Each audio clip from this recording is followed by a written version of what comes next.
Hello, hello. I'm Zachary Hines, and this is what you missed at the Straz.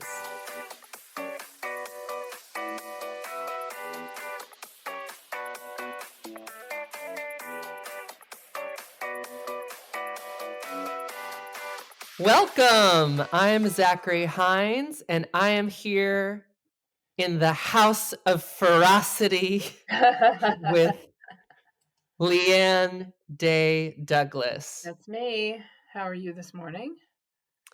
I am just reborn after watching Pose season 2. Wow.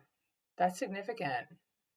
Yes, it was a significant moment. I feel like I've cried enough for probably the rest of my life. Just from that every single episode, I cry at least twice. It was actually a really weepy kind of season. It was very sad.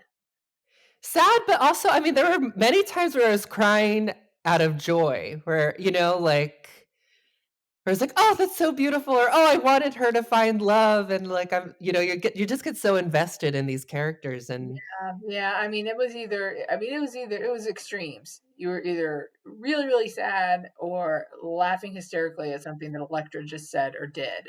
So, exactly. Yeah, they play with your emotions. absolutely.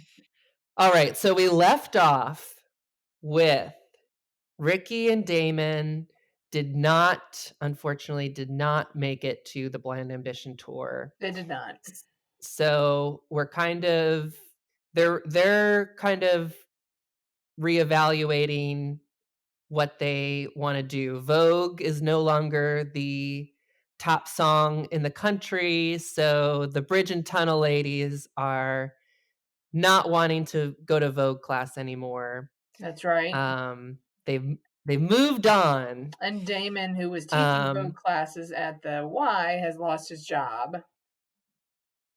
right, because he's only having, like, 3 people, and the lady now wants him to do what MC Hammer. Right. Hammer time from voguing, and of course, he was like, "No." So, they're kind of on the couch, not real kind of watching cartoons, and Blanca's kind of annoyed with them. She is. She's like, "Y'all need to get a job." Angel's star is continuing to rise in the fashion world. She gets booked as a BB model.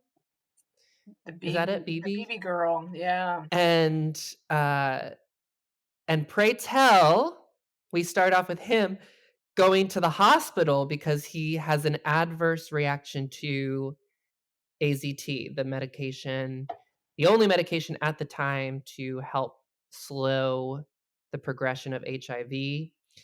And there was a much to do over him taking it because he was wary to do so, but Blanco and uh, their doctor friend were really encouraging him to. So this is a big moment because um, he is, Blanca feels responsible Right. Yeah. for this. Well, and he's just mad, right? He's like, "I didn't wanna take this in the first place, and, y'all convinced me to take this, and now I'm taking it," and I think he had gotten to a place where he was feeling all hopeful because the medication he was doing well, and then all of a sudden, he ends up in the hospital, not from the HIV, but from the medication, and he was like, "Are you kidding me? Mhm. This is just not right." I think it's really interesting how this show deals with hope. I feel like that's kind of a running theme and hope and getting your hopes up and because all these people are in very hopeless situations in Mhm. many ways, but they are still finding hope. And so there are some storylines where, reality comes back to bite you in the butt. Mhm. But, I think I like the way they handle it though, because I feel like through all of this, it does show even if you get your hopes up sometimes, it's still important to hold on to that. sense of hope. Mhm. Like Blanca, she's never giving up, she's has so many dreams and has so much hope despite all the adversity that she faces. Mhm. Yeah. But it does as the viewer, you just, it plays with your emotions too, because you fall in love with these people and you hope with them. Yeah.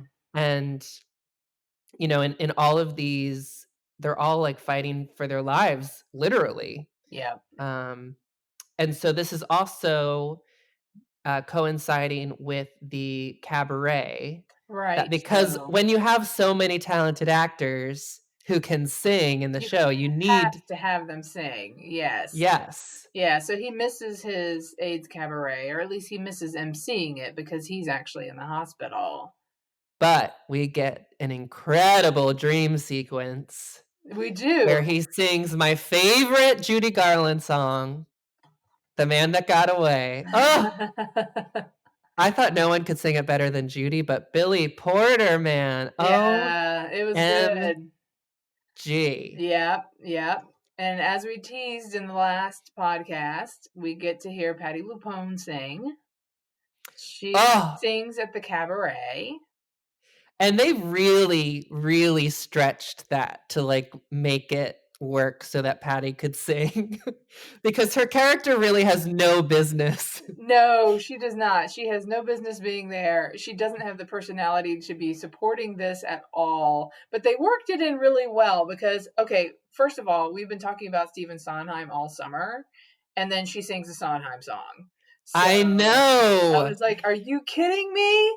So yeah, so she sang a Sondheim song and killed it, of course.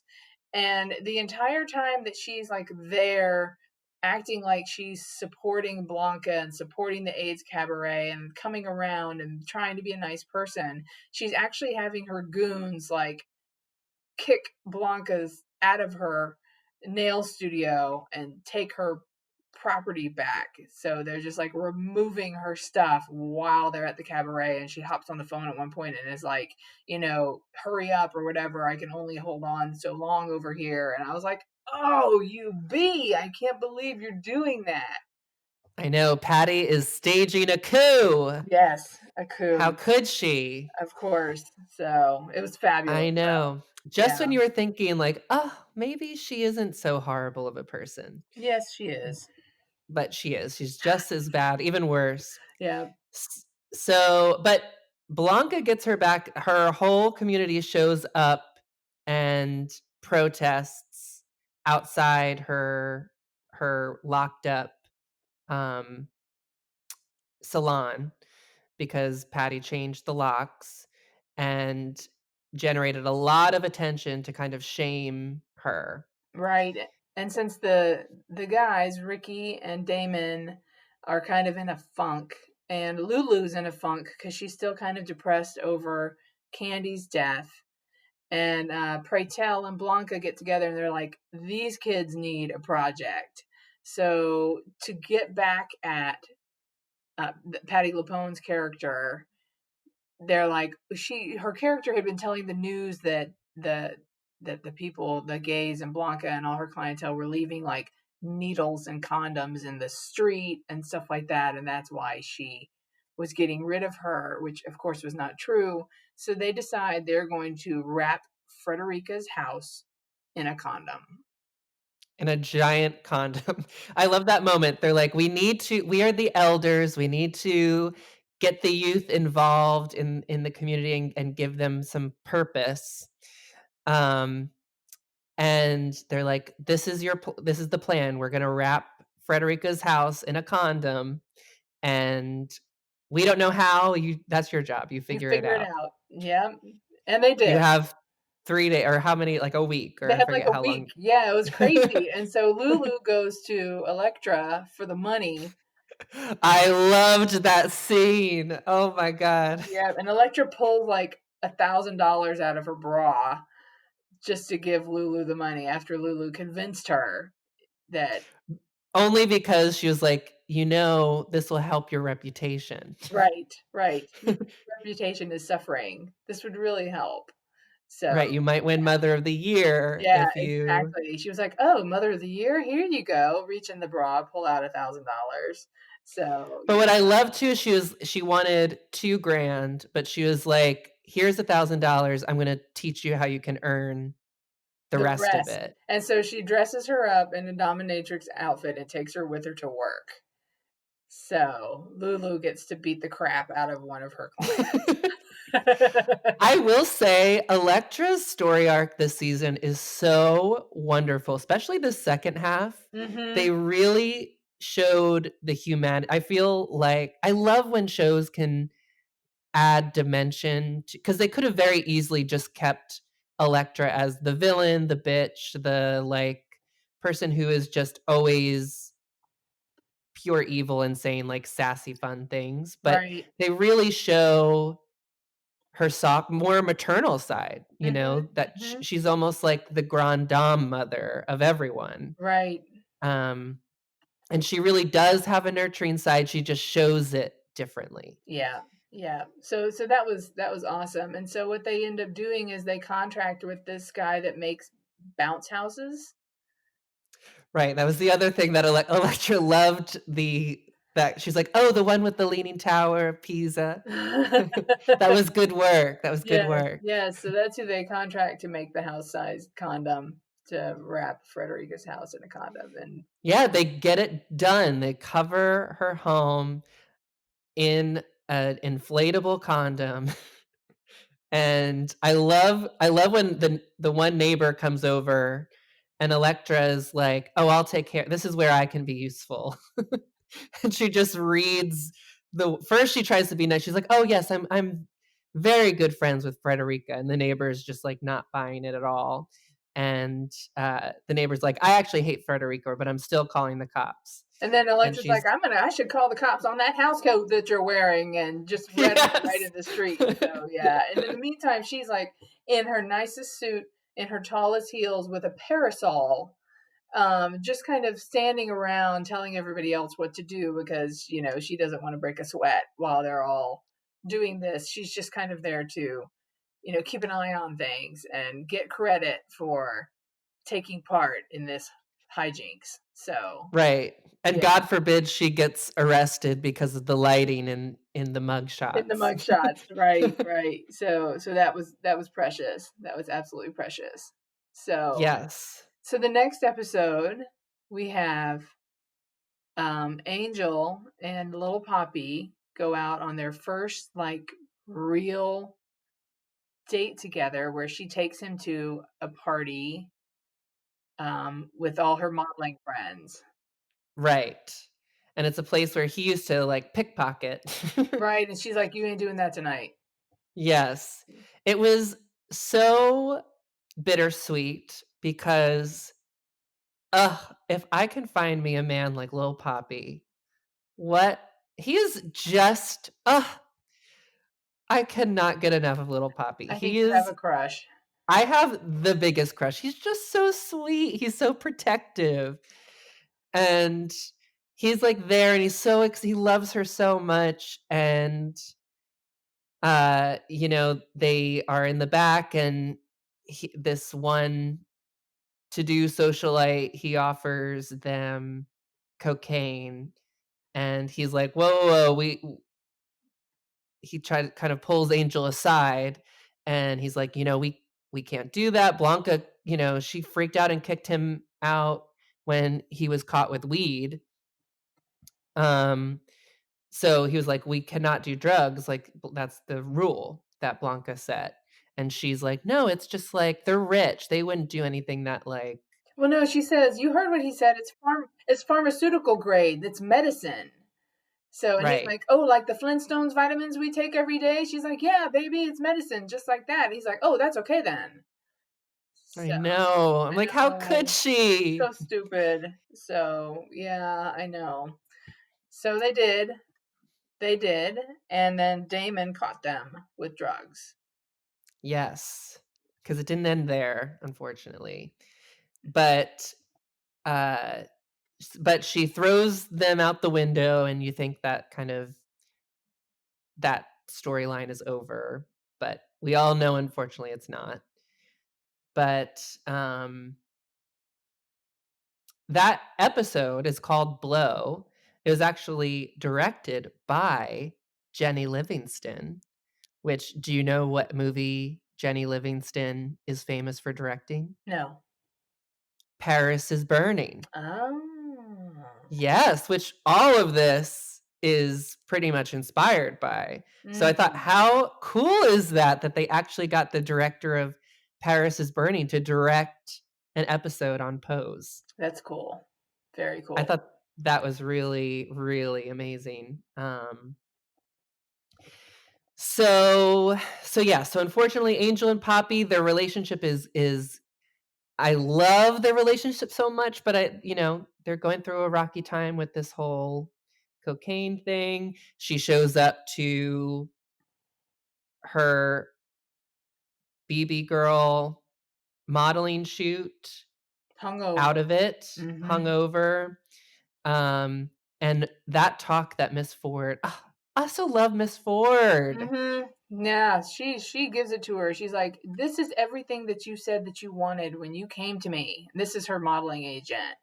And she's Mhm. like, "You are screwing this up." And I've seen so many people extinguish their own star before it even starts to get off the ground, and you are doing the same freaking thing. So, do you want this or not?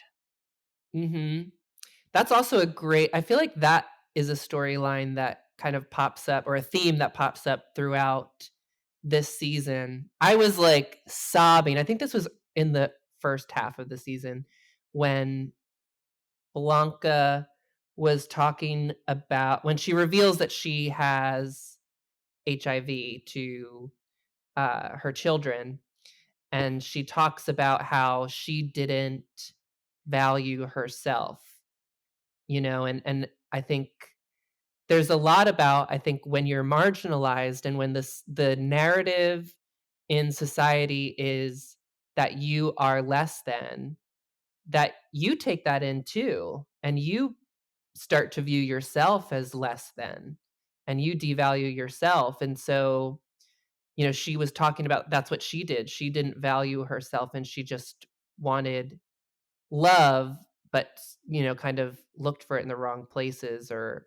didn't hold her partners up to the same standard that she would hold herself to, and she thought that's all she was worth, was Mhm. just, a quickie in the alley or, so I think there's an interesting theme of people who are told they are not worthy, allowing that to get internalizing that and allowing themselves to sabotage themselves Right. and their own Get in their own way. Yeah. so I love how I think they talk about that in a really interesting way. But she does kind of get it together, and it's revealed that the photographer is the one that they beat up that It took dirty pictures of her. Yep. yeah. So that's already a clue that something there might be danger ahead for Mhm. Angel's Yep. modeling career. Yep. Yep. There's so much going on in this season and so much we need to talk about. Yes, there is. I think we're gonna have to make this a three-parter, a trilogy. It's gonna be a trilogy, the trifecta. Yes. So we need to do a part 3. Okay, I'm going to go work on my voguing skills, and we'll resume this conversation, this kiki, next week.